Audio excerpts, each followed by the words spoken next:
Wow. Oh, I can't even see my bean counter. Usually there's a thing that tells you when you're recording, but oh, I got a camera light. I guess that's good. Usually there's like a number at the top of the screen. I got a number today. I don't know why I'm getting all the power and you're So, not. I don't know what's going on with the StreamYard. We're at technology's mercy tonight. I'm supposed to be talking about this movie called Whitewater Summer with Jordan Savage, who's so savage so you can review a movie that haven't seen it. And Dangerous Dave, he'll drop the dangerous details of tonight's movie, whether he likes it or not. He'll give you the facts, the trivia, whatever he can find out about whitewater rafting. I'm sure he'll tell you. However, I'm a little bit like sidetracked because like I was watching a promotional video before the podcast about Matthew McConaughey inviting people to his live event. And like he's up there with the gurus, the marketing gurus, the self-help change your life gurus. I'm like, oh, he's on a different path now. You know, he's like leaving acting and he's gone on like his little digital marketing campaign. I mean, don't get me wrong, like Arnold Schwarzenegger has an email newsletter too. Yeah, I'm on that. But I mean, it's like we know Matthew McConaughey had like a self-help book. It came out during the pandemic, and then like now it's like he's like setting up his events. Like he's got the book, now he's got the webinar, he's got the live stream. He's gonna go to the trade show event with Tony. Who's the guy that like you don't have to feel bad anymore? Tony somebody he's huge guy. I don't know. I think Tony Robbins or Tony something? Robbins. Yeah, he was in that movie Shallow Hal. Hal, why don't you respect yourself? Why don't you respect women, Hal? And then he hypnotizes them. He doesn't even in real life. He doesn't even hypnotize people. He just like gets in their face. You're not depressed anymore, Steve. Stuff Okay. like that. Like that's all it is. You just need Tony Robbins in your face. Anyway, tonight's opening topic is best, worst, outdoorsy type experience. Could be camping, could be glamping, could be rafting, or we did take a small spring break. So if anything happened, if you guys want to share any little tidbits of your last week's adventure, or just thinking back on like a glamping nightmare, if you have anything. Mm-hmm. I mean, we know Dave has one loaded in the chamber because he had like a tree smash his car a couple years ago or something like that. So Dave's got a goodie that if he can't think of anything else, he can always fall back on that classic. Jordan, you got it? You got a story for that one? Yeah, I've got a good one and a bad one if we have time for that. Sure, fire away. I'll start with the bad one. We did a lot of houseboating when I was growing up, and on one of the nights, it was the first night on the houseboat for this trip, the dads got a little too lit and they didn't anchor down one of the sides of the houseboat all that well.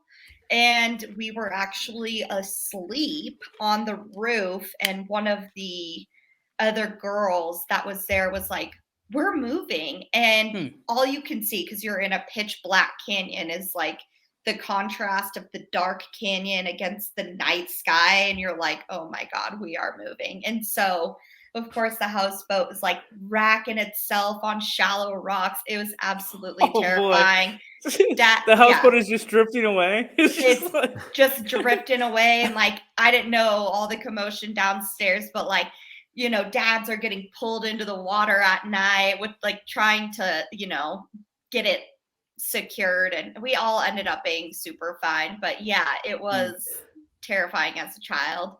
The best, I did float down like a 10-mile stretch of the Colorado River last summer above Horseshoe Bend, which is like one of the most photographed areas in that region, and it's like right above the Grand Canyon. So there's like Lee's Ferry. They take you on this boat 10 miles up. You go in with your paddle boards, and just me and my two favorite dudes, we just floated down the Colorado River, and it was like so peaceful and beautiful. So definitely a bucket list item. But Dave, what about you? Nice. Well, I feel like I kind of have to tell that story now that it's been thrown out there. But no, it was the worst. So we went to a cabin for Christmas vacation. Actually, everything that was supposed to go off without a hitch did. It was going home that got really screwy. So a freak snowstorm came in. We didn't have chains. So we ended up and they wouldn't let us past a certain point. So we had to turn around, got a room back where we were staying. But they gave us a different room. power went out immediately after, so now we're stuck in the cold, and we didn't have a fireplace like in the other room we had just had. So now we were stuck in the cold. And then overnight, trees just started falling from all the way to the snow, one of them on our car. So now we were stuck without transportation and a way out. Couldn't get a tow truck.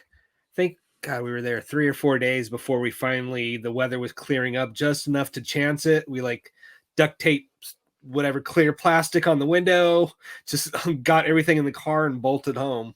Oh my God. Barely made it. I mean, and despite traveling 4 hours, insurance still totaled the car, which is funny because I'm like, well, we drove it, but all right.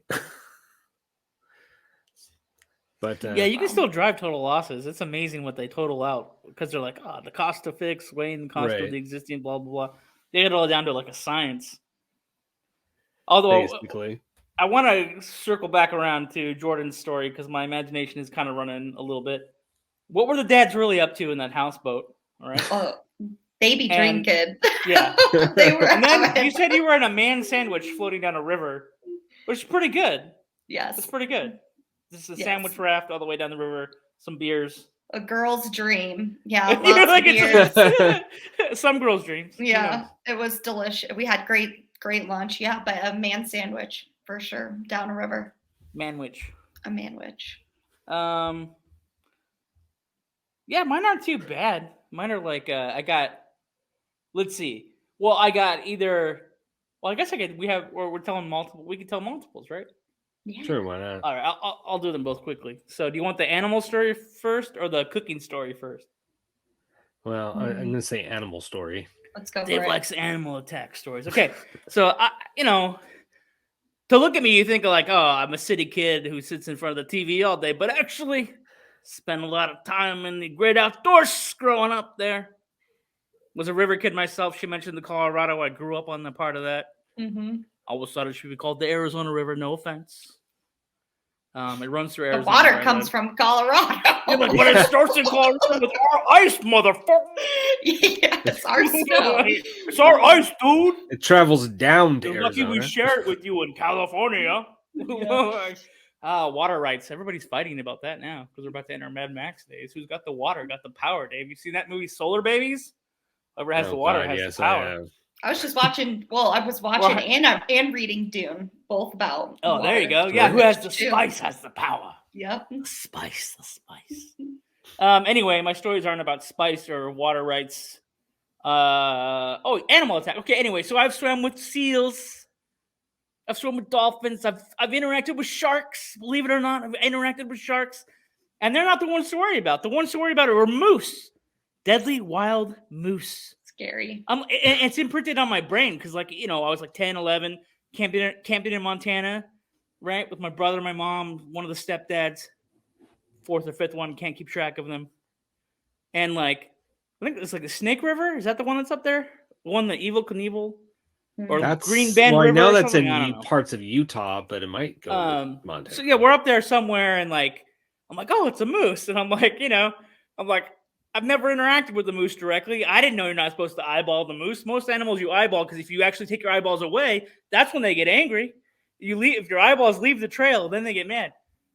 I didn't know they could run this fast. I had to jump through a fence into a tree, and it slammed into the fence. So if I had been on the other side still, I would have got crushed, and he probably would have eaten me. But I'm like, that's the most vicious animal. Like I said, sharks have swum by me.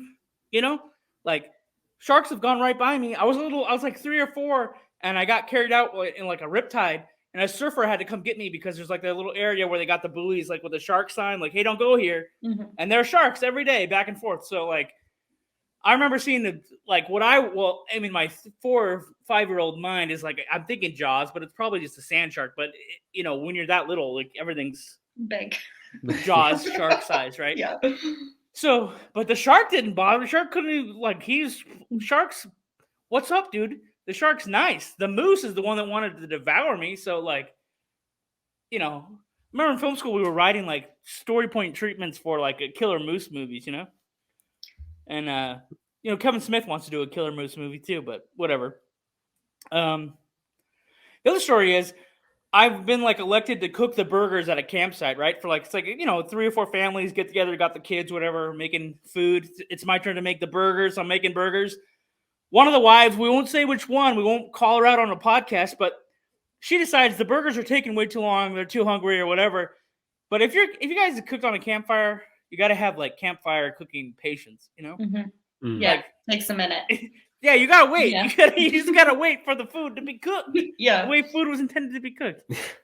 And like, so it was like a charcoal fire with some wood stuff from the other campfire, and then like they walked over and took the lighter fluid and like squeezed it all over the charcoals, and so you just saw like an aroma or like a sudden halo of like rising smoke made from materializing from the the lighter fluid. Mm-hmm. So that just like got absorbed by all the burgers, and I'm like, oh great. So you just like contaminated and like made the burgers toxic. And then like, oh no, we can save them, we can still serve them.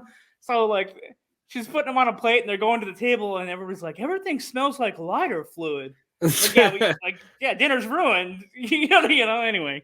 All right, who wants a butane burger? Yeah, exactly. Like, I'm not cooking with propane. We're cooking with something else.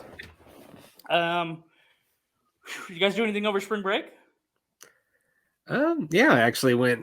Me and the wife went to a little seaside town and just relaxed for a couple days. Like, just sat in the jacuzzi a lot, played games. Went and caught a double feature in a theater because it was one of those that had drinks and they had $5 mimosas. We're like, all right, keep bringing them. Caught a double feature because of that. Like, all right, keep bringing them. That's my kind of date, Dave. That sounds awesome. It's good. Yeah. I didn't do anything really eventful. We have a hot tub here, so we've been doing a lot of that because the weather's been awesome, but nothing special. You're already hot tubbing. That's good. Yeah. I went to a resort. There were hot tubs there. I went up in the mountains, Lake Country, New Hampshire. Didn't encounter any moose up there. Actually, there was a wild dog that came over when I was grilling steak one night, but I think it's like the camp dog, or you know what I mean? Like I figure like he's like the resort dog, you know what I'm saying?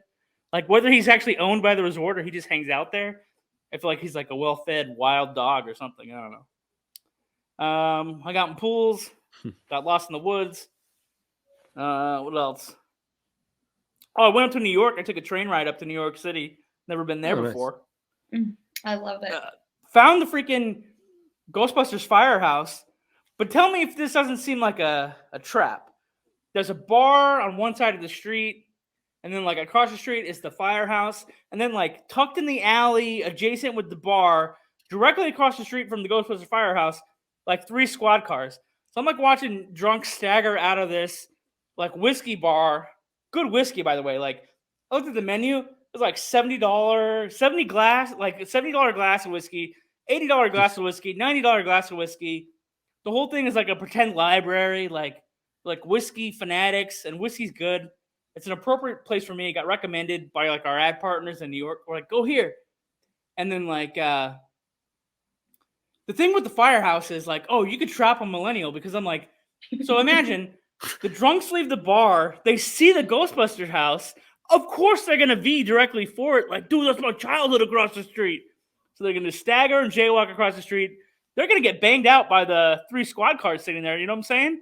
Like, I'm like, oh, that's like a drunk trap. Like, you remember, Steve? Like, there was like a couple college like parties outside of like the little arenas at the college campuses in LA. So there's always there's like 2 or 3 like essentially drunk traps. You know what I mean? Like they stop you. What do they call them? Like DUI checks or something, or like basically, yeah. Yeah. So like, Dave, were you in the car when all of us were actually thrashed? Were you there that day? I don't think I was there for that, but I have a similar. Coincidentally, I have a similar story with you in a not to incriminate ourselves, but like our designated driver told us that he had been drinking after we got piled into the car and we're already driving for like 20 minutes. Naughty. To be fair, the rest of us should have noticed. But we were 3 sheets to the wind ourselves. You know what I mean? We were like, these are people who are like, where's the Uber? Where's the Lyft? This is like pre-Uber, pre-Lyft. Yeah. Anyway, this is a bad story. It sounds incriminating. Anyway, I just wanted to say, like, they used to have these speed traps in Southern California, like every 2 or 3 blocks. But I thought that was an ingenious trap. And like, they set up a perfect trap for Johnny Spoiler in New York. I'm like, it's a Ghostbusters firehouse. Like, how many whiskeys have you had? And then somebody's like, go across the street and look at it. I'm like, I'm not going across the street at all. I think like I'm going to try to walk from the front of this bar into the lift to the hotel. You know what I'm saying? Man, what an adventure. Smart Spring man. break? Spring break? Spring break. One more time. Spring break? I was here for it. We've been here 20 minutes. Haven't even mentioned tonight's. Well, I know I did mention tonight's movie earlier. Yeah, once in passing. There are headlines. You know what, Dave? Do we have time for headlines, or should we just go right? Let's see. Is there anything? Let's see. What do you got here? Juno Temple and Venom 3. Who cares? Girls Just Want to Have Fun. Remake. Was the first one good? Not really. Okay, Galaxy Plus. That I think is worth talking about for a moment. Galaxy Quest TV show did get approved and is going to launch on Paramount Plus. Galaxy Quest, as we know, is a beloved. Tim Allen, it's Tim Allen, plays a fake captain. It's like a Star Trek parody. It's like a comedy of Star Trek, but could actually be decent Star Trek. It's actually pretty funny, and got a lot of people in it. And Sigourney Weaver, she's in there. Who else is in there? Sam Rockwell, the late Alan Rickman, Tony Shalhoub. Tony right? Shalhoub, yeah. I think they thought it was going to be a flop. Turned out to be a cult hit. That movie was ahead of its time, though. I am missing out. I gotta watch it. That sounds awesome. You know what? I saw. Dave, you don't like Girls Just Want to Have Fun? With what it had Helen Hunt in it? I forgot it had Helen Hunt as the best friend, but it's the thing that put the girl from Sex and the City on the map. Sarah, whatever her name. And based on the story of rolling down the river, Savage style, like Girls Just Want to Have Fun sequel. Have you seen the original, Jordan? Mm-hmm. Oh, you should see that one. Okay. 80s. It's a very much an 80s movie. The remake is probably going to be way different, but anyway. Talking about going down rivers, tonight's movie is Whitewater Summer, as we may have mentioned earlier a couple times. Basically, I'll try to summarize this movie as this. Kevin Bacon pushes a Hobbit too far, and then the Hobbit has to help him get home. That's what the movie's about. You disagree, Dave? No, that summed it up pretty well. Because Sean Astin plays a Hobbit later in life, folks, and he's a teenager in this movie. The movie's kind of strange because, he's narrating the movie as a teenager that clearly went through puberty, but the movie happens before he went to puberty. So it's like the movie spans 2 or 3 years, which maybe Dave will help clarify. But I wish Kevin I could. Bacon I have a theory. I'm trying to figure out what makes him snap. The moment that I think he snaps is when he realizes that the kid has better wildlife suggestions than he does. Like the kid builds a dam to catch fish and he has a radio. And then that's the moment by the river after building the fish dam and then trying to get the radio to work the second time. It's Kevin Bacon's doing Tai Chi and then his hair starts to flap in the wind. And it's a clearly visual moment where oh, this is the moment that broke him. This is it. We're watching it. This is what breaks the guidance counselor. And he's just from that point on, he's I don't care if he falls off a mountain. I don't care if he gets off the island. I'm going to leave you guys all here in the middle of the night with no indication that I'm coming back. Well, it starts off with such little things. First it's oh, he loses at chess. And he's nope, you won fair and square, but holding in his resentment, and it just keeps escalating. I want to know Kevin Bacon's qualifications because at the beginning of the movie, he's the guy that walks out of the woods into the big city with his camping gear stuck on his back like a hobo just hopped a train, and then he's having a conference with the mom and dad in their penthouse apartment, going, "I'm totally qualified to take your 12-year-old into the woods, no supervision, no background checks, cash in the envelope." Let's go. I'll take him tomorrow. He's got a slideshow. He's got a slideshow presentation with 3 slides. Look, there's me on a rock. There's me in a tree. That boy looks happy.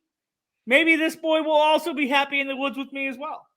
My question too is: he just out there door knocking? He's just knocking on random door-to-door salesman for a wildlife adventure? This is the other crazy thing. What does he have? His own little pamphlet? Is it a word of mouth reference? Hey. Steve took Gary last summer, and Gary had a great time. Steve's in town. He just hiked in with his camping gear.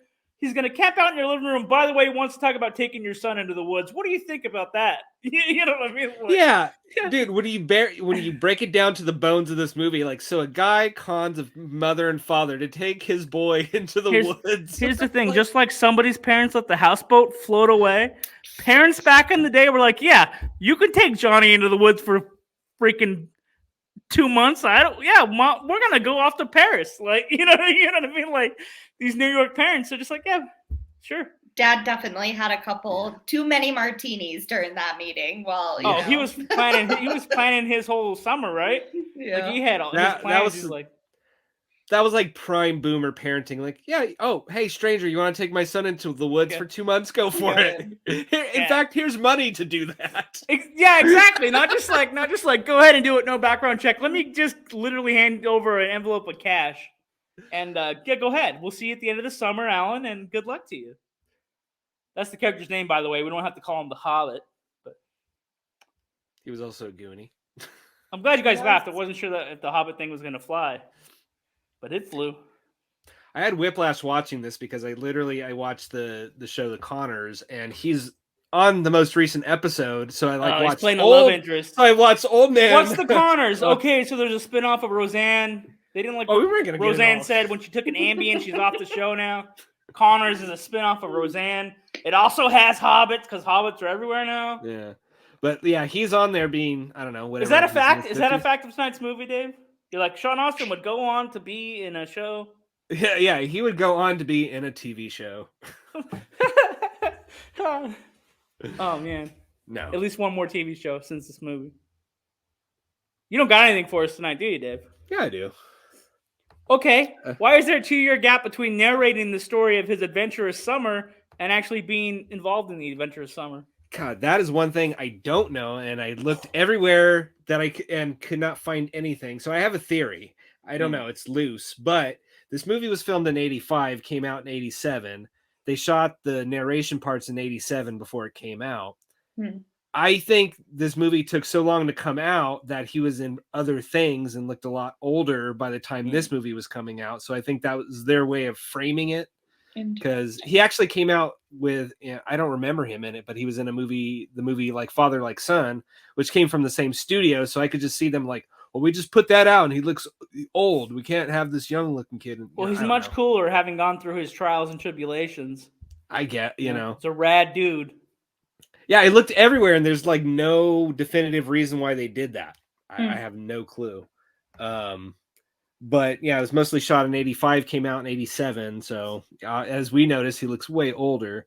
I don't think the studio liked this movie or had any faith in it, because they also made a full soundtrack with 9 songs, original songs for this movie, sung by bands like Journey and The Cult, but they never released an official album. It's just what's in the movie.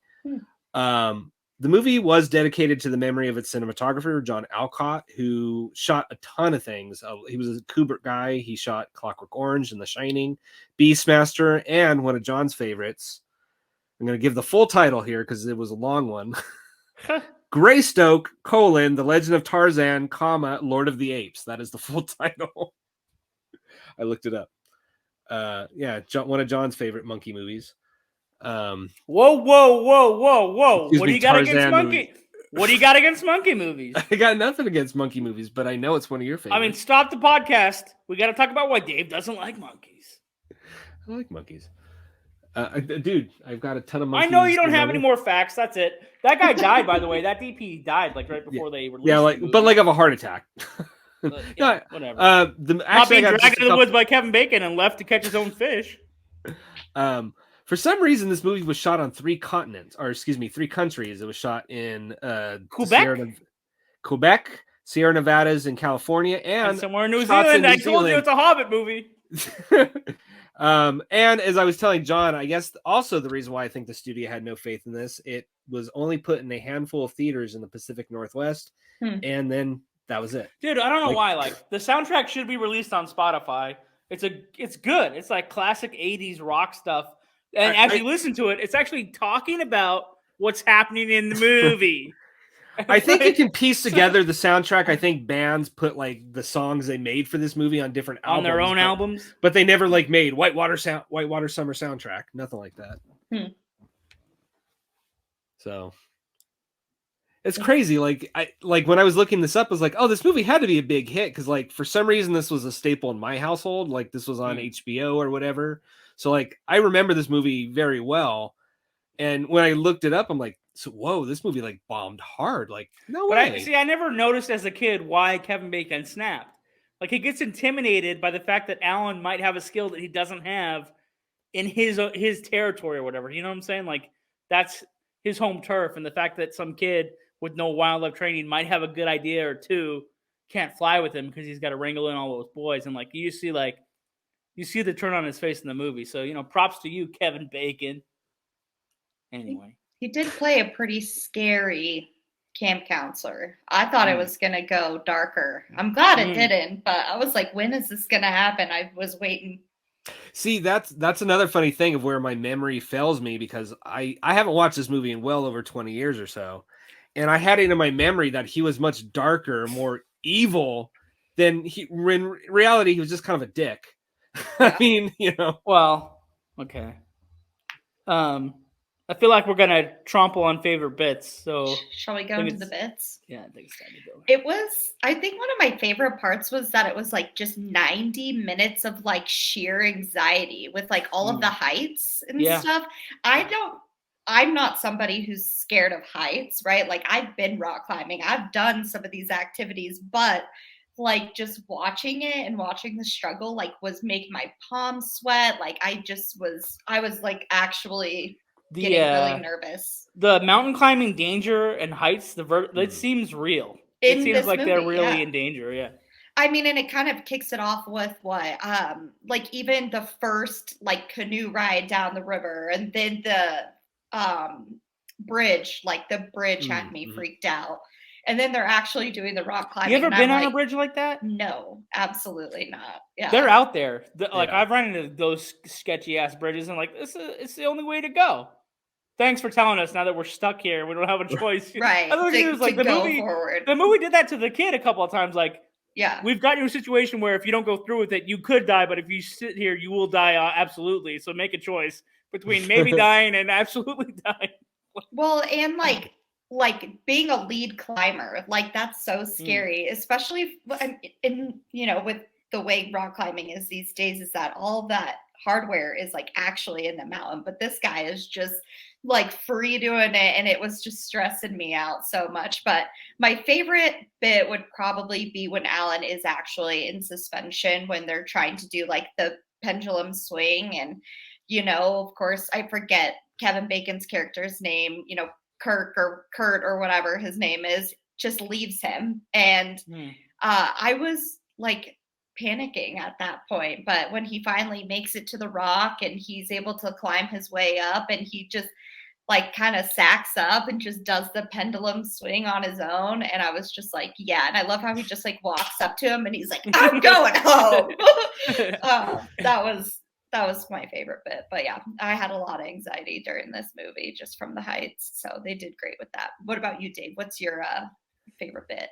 I mean, I guess the favorite, although most anxious bit, but I mean, just it's my favorite in terms of like, I'll never forget it, is the bridge. You made mention of it, but the bridge scene or going back and forth, because I haven't been across anything that long, but I've been across a couple, like John was saying, sketchy rope bridges like that, and it's just, I don't know if it's because of this movie, but like I always get nervous on any time I have to, even if it's at like like if I'm at Disneyland and I'm at like the Swiss Family Robinson rope bridge, I'm still like this feels sketchy, even though it's like Disney Imagineering.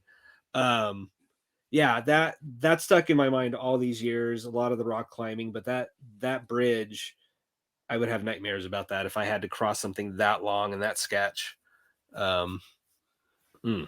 I went rock climbing with one was my friend, and it was like the other guy was like a friend of my friend. And I think you ever have friends that are jealous of the other friend, right? Sure. Like, okay, so like let's say like the friend's name is, I don't know, Giuseppe. No way, that's too weird. Let's say Mark and let's say Mark and Tim. So like I'm friends with Tim, I'm not friends with Mark. Mark invites Tim to go to this thing, and they also invite me to go to the rock climbing thing. There's also this weird phenomenon of like you're the overweight boy in the group. They like test you. You see what I'm saying? They like test to see if you can rambo up. So like we're climbing around and we go through these little mine things, whatever. You're not supposed to be there, whatever. Of course, you're teenagers. You're invincible. You're immortal. Then we're on the backside and they're like, you have to jump down to this other cliff to get down because we've gone through an area that you can no longer climb back up. So you have to jump to this other rock, which is perched on another cliff. And if you don't get that rock, you're going to fall into the ravine or whatever and break something. But that's the only way down, right? So this movie did the same thing. Like, by the way, Alan, if you want to have dinner tonight, you're going to have to get through this, you know what I mean, treacherous valley. You're like, oh, man. See, yeah, anyway. I don't know where we are. Yeah, great stuff, guys. What's your favorite bit, John? Yeah, what's your favorite bit? I kind of mentioned earlier, like the drama surrendered around the fishing sequence where the boys are supposed to catch their own dinner and he builds a dam, catches more fish, and then Kevin Bacon freaks out again and makes them throw them back and not eat them. I thought it was pretty cool. He built this little invention to catch fish. That was a graphic scene when Kevin Bacon makes Alan gut the fish. I was like, "Oh, where's PETA? PETA? Where were you on Thursday? Because it looks like they really opened the fish." They opened the fish. Yeah, it was graphic. They definitely opened that fish from stem to stern, baby. Anyway, and it was what kind of fish was it? A bass? No, it's like bass or trout or something. The fish was it's like a G fish. What is it? It's like an ugly fish. Man, whatever. Again, earlier I was like, I used to be Mr. Woodsy. Now I'm like, I don't even know the name of the damn trout.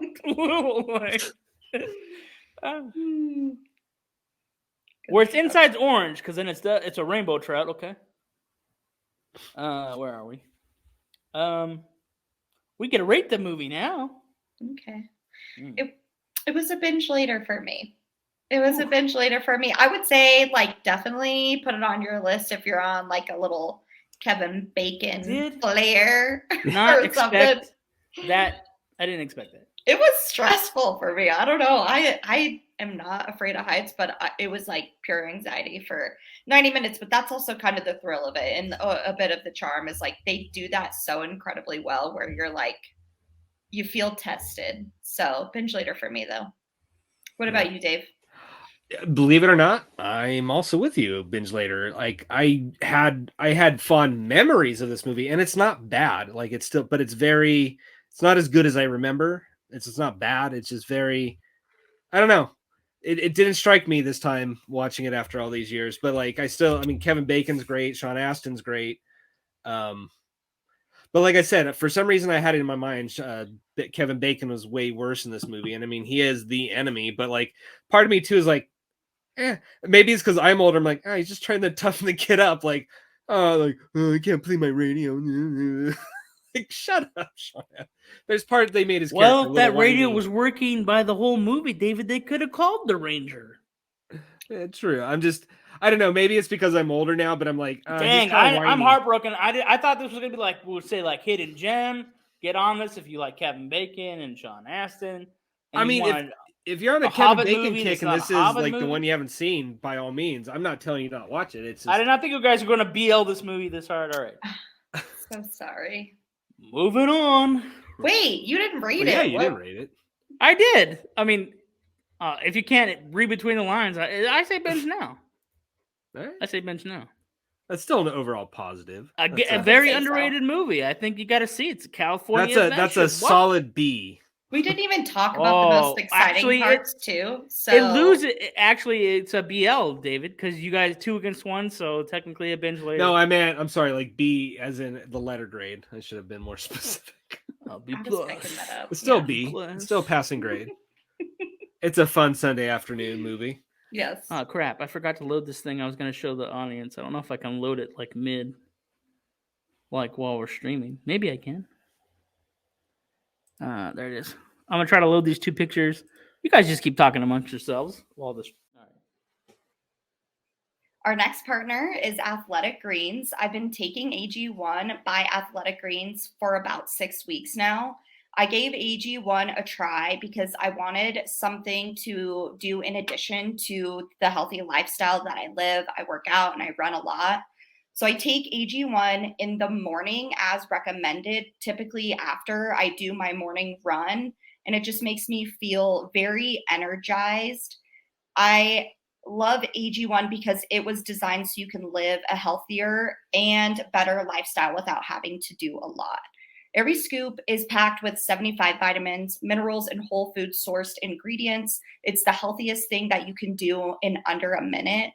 I noticed that it just helps me feel so much more prepared for my day, especially when I'm going into work super early. It's 1 scoop of powder mixed with water once a day.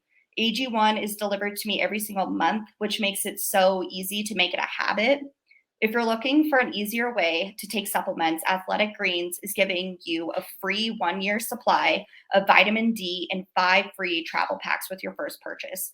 Go to athleticgreens.com/spoiler. That's athleticgreens.com/spoiler. Check it out. Today's episode is sponsored by Honey, the easy way to save when shopping on your iPhone or computer. How do I feel when I find a deal? I feel like I just got one over on the man, or like I'm the smartest dude in the room. Thanks to Honey, manually searching for coupon codes is a thing of the past. Honey is the free shopping tool that scours the internet for promo codes and applies the best one that it finds to your cart. Imagine you're shopping on one of your favorite sites. When you go to checkout, the Honey button appears. All you have to do is click Apply Coupons. Wait a few seconds as Honey searches for those coupons, the best ones it can find for that site. If Honey finds a working coupon, you'll watch the prices drop. Now, somebody told me the other day, like, Johnny, you buy too many sunglasses. You wear too many sunglasses. I'm at a grocery store. The checkout boy's commenting on the sunglasses. And he's going like, where do those sunglasses come from? And I go, these are Italian. And he goes, you flew to Italy to buy sunglasses? I said, no, I went to the internet to buy sunglasses. And now with Honey installed, it's like I can't not buy sunglasses. It would be irresponsible for me to not buy another pair of sunglasses when the coupon codes for these lenses is dropping and clicking on and add-ons. It's like, of course, I'm going to buy the appropriate amount of sunglasses that I've installed Honey. Honey just doesn't work on desktops. It works on your iPhone too.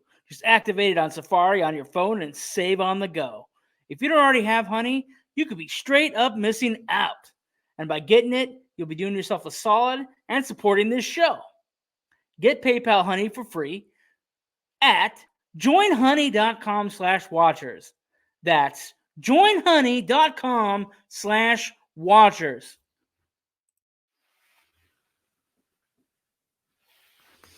With HelloFresh, you get farm fresh, pre-portioned ingredients and seasonal recipes delivered right to your doorstep. Skip trips to the grocery store and count on HelloFresh to make home cooking easy, fun, and affordable. That's why it's America's #1 meal kit.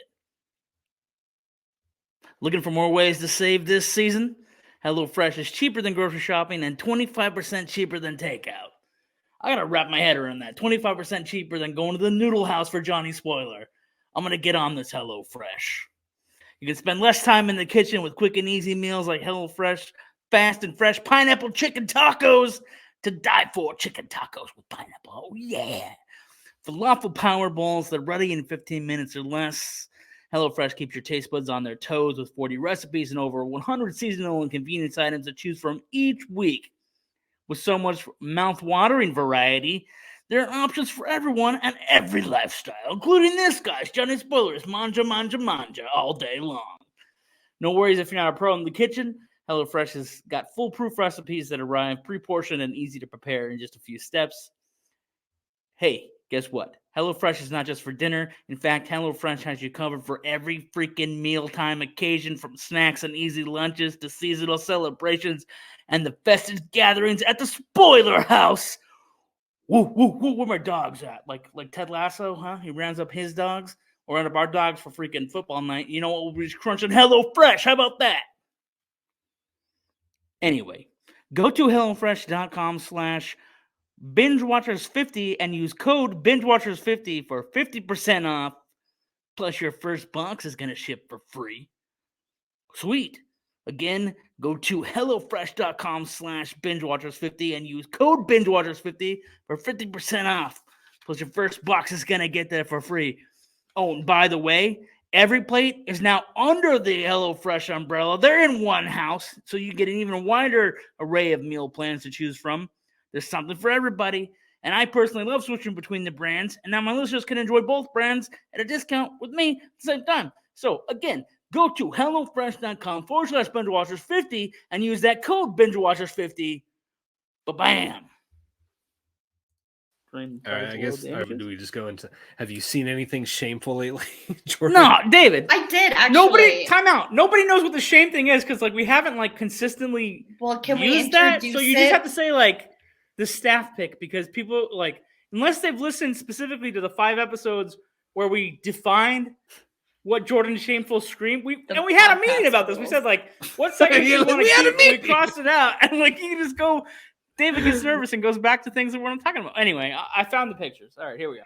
Okay, so we're about to roll into anime month. Anime, get it? Because anime happens in the month of May. Anime. We used to do it in April, but now we're doing what the world does, International Month of Anime.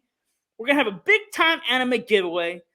I'm calling this our Vampire Hunter D starter kit. I'm going to give them Vampire Hunter D Bloodlust, which is part 2. We're going to give them, try to get them a steel box of the original Vampire Hunter cartoon movie from the 80s, and also like the first volume of the translated Vampire Hunter D like novellas, right? That the animes are based on. So how do they get this? Jordan used to sing a song. What do we like to do? Review. Yeah. Hit us with those reviews, those 5 stars, those good comments, be it on iTunes or sub and comment on the YouTubes, and or Castbox, comment and follow us there. And then like you can, and it's first come, first serve. So as soon as I see an audience member that participates or drops a voicemail, they get the prize. Boom. I don't know how many of these we're going to do. Maybe 3, maybe 5, maybe 1. Whoever, if first come, first serve, David, you know how that works? First come, first serve? Yeah. First come, first serve. Oh, and then check it out. You know what else is around the corner? Can you read these Roman numerals? Is that with a 1 and a V with a skull inside of it, blood letters? Would that be 4? Is that 4? Yeah. That's the wrong number here. Okay, ignore one before. Ignore the one that looks like an I. Just look at the one that's a V. Oh. Because we've already done 4. Sorry. We're going to have to fire the graphic designer. Summer/5 is like literally a month away or something like that. 4 episodes away.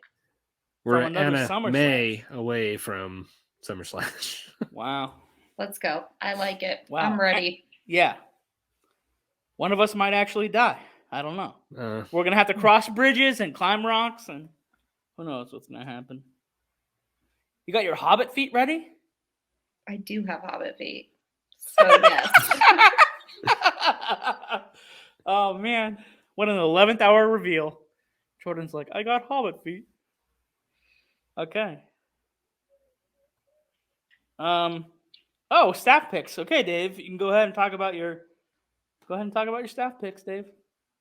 Well, Jordan goes first. Okay, I'll go first. Okay, fine. I did watch the Super Mario Bros. Movie, and I thought it was so much fun. It was such an event. I had a great time. I've never seen a movie that's just like a straight upward trajectory of fun the whole way.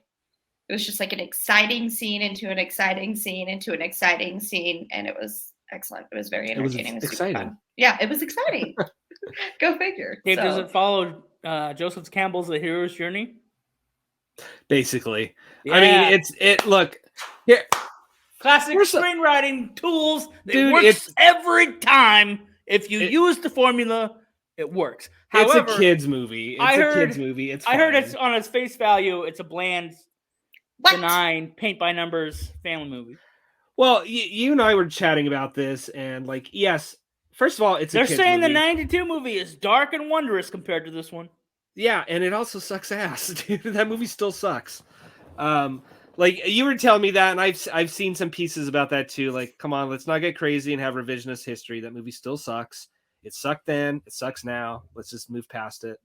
No, this new movie's fine. Like, I'm sorry. Like, yes, it is generic. I'm not gonna say it's not, but I mean, it's a kids movie. I mean, I don't go see a lot of kids movies, and also, again, I was in a theater that I had alcohol coming because they still also served had it to me. alcohol. Yes. And I'm sorry, half the fun for me was there was kids in there, and I don't know, I don't have kids, so I don't get this experience, but like seeing little kids like get excited over this stuff that I would I love like to see a too. belligerent drunk Dave yelling at children in the theater to shut up during a Mario.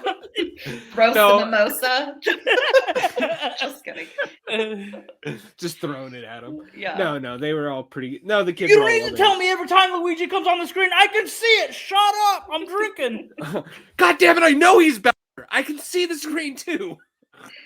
I like just love No. who's in the movie too. So I think that they did the characters really well, and it was super fun. No, there's a lot of fun Easter eggs. I mean, I don't know. This might even be before you were a kid, Jordan. But like, did you ever watch the cartoon growing up? They had a cartoon. Okay, so they actually the song with the commercial for their Plumber Brothers business, the Mario Brothers plumber business. Wait, which cartoon though? The Super Mario Brother, the Power Out. No, the Super Mario Brother, the one with the live segments.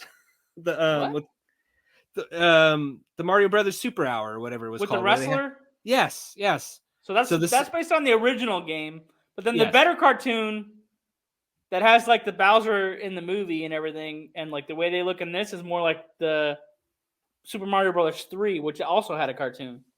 Okay, well, in any case, the one that had the wrestlers do the segments, there's a rap that's the opening to the cartoon of that show that they actually sneak into the movie through the commercial. Yeah, so there's a lot of little things like that where it's like they had some pretty deep cuts. There's a lot of stuff I didn't know because I haven't played anything past the 90s games, so I'm like, is there a Mario Cat? Like, I have no idea. So yeah, it was fun. Yeah. Again, I was also drunk on mimosas, so that might have something to do with it. I know there's talking toadstools. Watch the movie. Yeah, a half a bottle of wine will definitely make you have a good time in a movie theater. But I also started Beef, but that's about it. So good. I just finished it. It's the best 5-hour movie I've seen because that's basically what it is. Okay, here's my beef with Beef. We just had a Russell Crowe movie where he gets mad at a lady in his truck and chases her down on a freeway in this movie about road rage. Yeah, but that only covers the previews from the show suggest that it's just a show about a road rage incident again. And that's it. I've seen both that Russell Crowe movie and this show, and if it was a straight copy of that only covers the first episode. So it goes way beyond that. Beef hook up? For people who haven't seen it, I ain't gonna say a thing. No, because she hasn't even finished it. That's right. I'm the only one here who's seen the whole thing. No. I was about to la la la la. No, it's a great show. And it's a very long movie, basically. But no, it's very good. What'd you watch, Dave? I did see Super Mario as well. And then I've also seen... Well, you've had enough staff picks, David. You watched Mario with kids in the theater. Mine. You hung out with I jumped onto hers. And then you watched Beef. You had beef with the kids in the theater about Mario. Give him a chance. I'm sure he saw something else. I'll be brief. I've seen quite other than Mario Brothers. I've seen a couple other. Yeah. Next, I'm waiting for chicken and then pork. I don't know. That joke didn't land. Didn't know where I was going with that. But anyways, seeing Renfield. Crickets, Dave, playing just for you. Talking about crickets, Renfield features a lot of crickets being eaten. They eat them. I haven't seen it, but no, it's fun. Nicolas Cage is just amazing. If you're going to see that movie purely for Nicolas Cage, you will not be disappointed. And it's a fun movie. I don't know what else to say. Go see it. I didn't know it was from the guy who wrote The Walking Dead. I had no idea going into this movie that he was wrote the screenplay. And then I went and saw Evil Dead Rise. If you like all the other Evil Dead movies, go see this one. It's its own story. Very gory, but yeah. Deadites take over a family and they have to survive. Just like any other Evil Dead, except it's in a high rise instead of a cabin. And yeah, a lot of blood. I don't know, John. Have you seen anything recently? If people are enjoying the episode, I'm gonna bring it way down right now because everything I watched sucked. Saw the end of Mando season 3. Disappointed. I saw Picard series finale. This is it for those guys from the 80s in Star Trek. Disappointed. Confused. Quasimodo's in a new movie from the Super Troopers guys who made Club Dread. I'm convinced that Super Troopers 1 and Club Dread are their only funny movies, but it's my understanding that Club Dread almost made them not be able to make another movie at all. Mm-hmm. However, it's like they're like a one-hit wonder because like unless they're dressed up as like bumbling highway patrol people making meow jokes, it doesn't work. Like this Quasimodo French thing, like it's also bad timing. Why do we need a Renaissance comedy like right now when we also just got History of the World Part 2 as well, like 2 weeks before? Which is funny because the whole time I'm watching them, I watched Quasi, I kept thinking this is bad Mel Brooks. Like it didn't work. But here's the two biggest. I'm not done with my disappointments, David. God, did you watch anything? The two biggest disappointments. I finally sat down to watch Ant-Man 3. Royally disappointed. Fell asleep. I don't fall asleep during Marvel movies. I fell asleep during this Marvel movie. It's like 2.5 hours long. About an hour in or something. I was like, oh, I'm sleeping. Okay. I was gonna say, didn't they get like bad reviews up and down already, saying it was like the worst Marvel movie? You were defending it the other day, David. I haven't seen an Ant-Man movie, so I thought you saw all the Ant-Mans. No, I've only seen Ant-Man if he was in one of the Avengers. Then I saw 65 BC. I'm like, Adam Driver. He's a spaceman. He's gonna fight dinosaurs. Yeah, in space dinosaurs. How can you go wrong? It's like a Jurassic Park sequel with a laser beam, and you know. I had a lot of expectations for the movie where Adam Driver kills dinosaurs, dudes. Anyway, I'm yelling a lot on this episode. Put your headphones like arm's length out. You still hear me. You're still going to hear me on the mic. You would think so clearly you didn't like it. I saw this. I'm sorry, you cut off Jordan. She had a comment. I was just saying, with the law of averages, you would hope that one of those would land. But see, all five things that I watched during spring break, one of them would make it, right? 10. I actually like 60, and it's actually just 65, which is stupid. I don't know why they just called it 65, but other than yes. The dumb thing is to say that he comes from another planet called like, oh, he's from planet Travel, blah blah blue blue, and then he's like, oh, he suddenly crash lands on Earth. Thank you, credits, for telling us that. Like, why isn't he just on Earth? You know what I mean? You know what I'm saying? Like, he has to come from Planety Bloobity Block. You know what I mean? Like, because he's not. Because then that adds the element of he doesn't know our atmosphere. Yeah, but we're also led to believe that humans are on another planet 65 million years ago, before they come to Earth and they have advanced space flight like Star Wars or something. Well, I don't know. I thought it was time travel. It was. I think it's better than you're giving it credit for. It was a fun, small little movie. I will admit it dragged in parts. I'm not going to defend it totally, but I thought it was fine. It was. Actually, worse. I conquered my fear and I went and got a mani, or no, not a mani. I went and got a pedicure. I went and got a dude's pedicure, David. I shared that with Jordan. The dudes. You shared it with dudes. I saw you. A man's pedicure. It's exactly the same as, but it was like a circus event. Like I went to like a salon where they don't get the dudes or the husbands or the boyfriends or the alternatives to come in there and get their mani pedicures.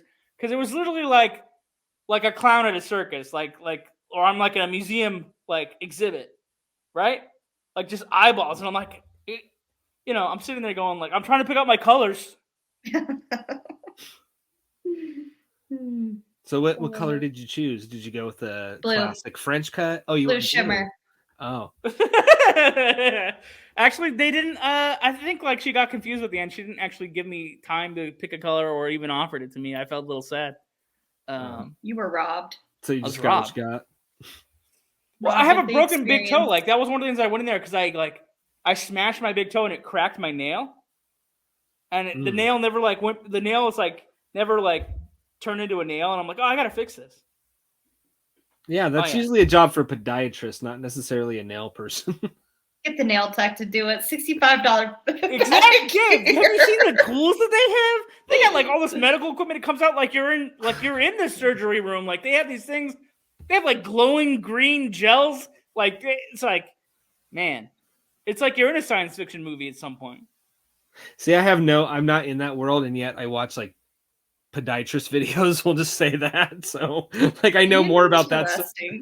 I have no. weird. You know what's going to happen if you're on social media and you keep watching the pimple popping videos? And I do. That's all you're going to see, dude. Is like you're going to see. I know, and that's why they The suggest algorithm's going to suggest, like, hey, Dave, you saw this gross thing blow up out of this guy's neck. We want to show you what's blowing up out of this lady's leg right now. You ready? Click here.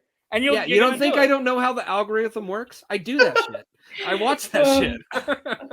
To be on Dave's algorithm just for a day. So Wow. It's really screwed up because my wife uses my account too on her Roku's, so it's like full of like murder mystery documentaries and pimple popping videos. Google thinks I'm screwed up in the head, and they're not wrong. That's my feed.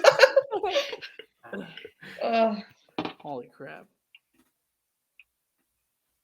Well, hold on. I didn't play a single song this whole episode. Oh. Are we announcing what we're watching next week for anime? Oh, yeah, I could. Yeah. Is the audience going to play along? Why not? What are you talking about? It's a national holiday whenever we host an anime video or movie. Video. Oh, yeah. Now I'm on the spot, David. I know what it is. It's a short film called Blood the Last Vampire, and an episode of this show. There's a short film that's called Sucker of Souls, and put into the Love, Death, and Robots show on Netflix. So we're gonna watch a short film, a short anime, plus a short film, and that'll be the first week. And I can't play the outro song to have an outro joke because I didn't play any music at all. Anyway. But I did come up with a phrase that I'm going to start doing like all the time. You ready? Go for it. Chop you and good night.